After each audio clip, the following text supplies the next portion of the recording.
I believe that most human beings are only living at about 40% of their capability.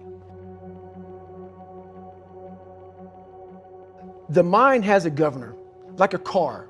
If you're driving a car and the car has a governor on it, the car may say 130 miles an hour, but the governor is set for 91. Once that governor sets in, you get to 91, that car starts doing this. The car wants to go. The car wants to go, but that fucking factory said, we're not going past 91.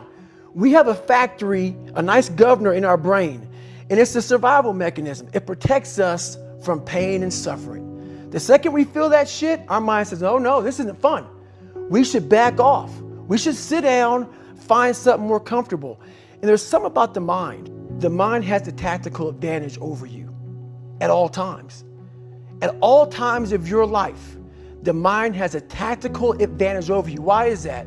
It knows what you're afraid of. It knows your insecurities. It knows your deep, dark lies. And it starts to push you away from that shit. It pushes you in a direction that is comfortable. The mind controls everything. So what I realized was that when I was growing up and I was 300 pounds and I got all fat and I got all insecure, I realized that my mind kept taking me in this direction. When things got uncomfortable for me, when I was facing my insecurities, I was facing my fears, my mind said, oh no, we have the tactical advantage. We need to get you, separate you from this feeling over here. Life's all about feelings. We want the happy feeling. We don't want that feeling of this sucks. Why am I here? And you don't have any, so you can't answer those questions, so you leave. I started realizing that if in that moment you can answer those up questions and you are now in charge of your brain versus your brain ruling you, that's where all that stuff comes from. So the 40% rule is all of that. You get to 40%, your brain says, we're done. Let's roll, man. This is starting to get painful. This is uncomfortable. So you sit down. You have to figure out ways, and everybody's different. That's how the book kind of talks about, like we all have these things about, 5 steps to this and 4 steps to this. It's a lot more than that. That's all bullshit. It's a practice that you have to, it's a habit. So if you know that at 40%, I'm feeling pain. At 40%, I'm feeling pain. That's where the 40% rule kicks in. Now it starts. Okay, I'm feeling pain. My mind's saying all this shit to me. It's saying, get out of here, run, flee. The fight or flight kicks in. Okay, we're done. We're not good enough. It starts telling you all these things. You start to believe it because the mind controls all. This is the time where you have to gain control back of your mind. It's okay, let me see if I can go 45%. And once you start giving yourself more and more hope and start realizing, okay, the mind starts to be, okay, what are you doing? We're supposed to be going right and you're going left. You start then controlling your mind. Start finding more in yourself. And then it goes from 40% to a lot further than that. But that's the start of it though. Get to the spot where your mind is saying stop. Wherever that is, you gotta get there first. And then that's when that shit starts to work for you. You gotta control yourself in that moment. So a lot of people can live with themselves. That's the first thing. A lot of people can live with themselves, look in the mirror and say, I'm okay with being afraid. I'm okay with going on this easy highway over here. The easy highway has all these fucking signs and shit, directions, how to get somewhere. And you have to first be uncomfortable with how you feel about yourself. With that voice that a lot of us like to run away from, we all have it. We all have that voice that's saying, hey man, you're kind of wimping out right now. You're kind of being a little punk right now. But a lot of us say, okay, that's okay. It's okay to tell these little white lies to ourselves.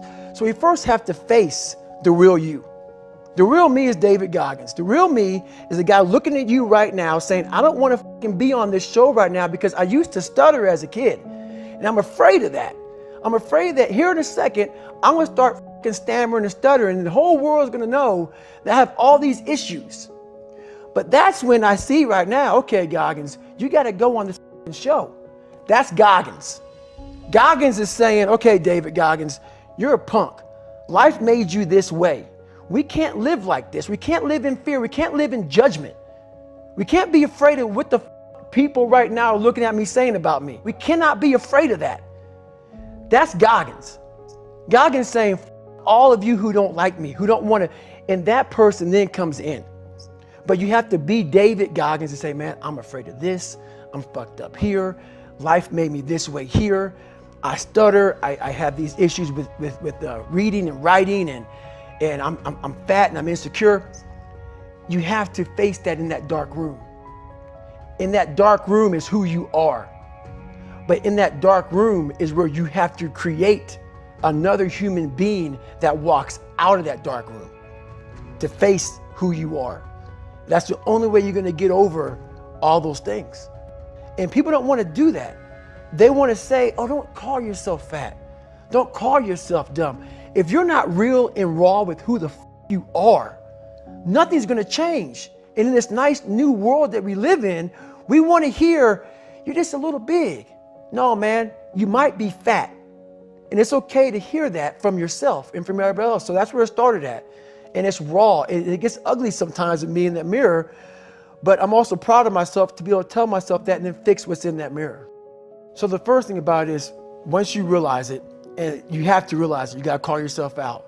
Addressing it is very small. It doesn't go from like one morning I'm this way, next morning I wake up and presto, 5 steps to greatness. No, it ain't that, brother. You read my book, this is hard work. It's every day, like right now.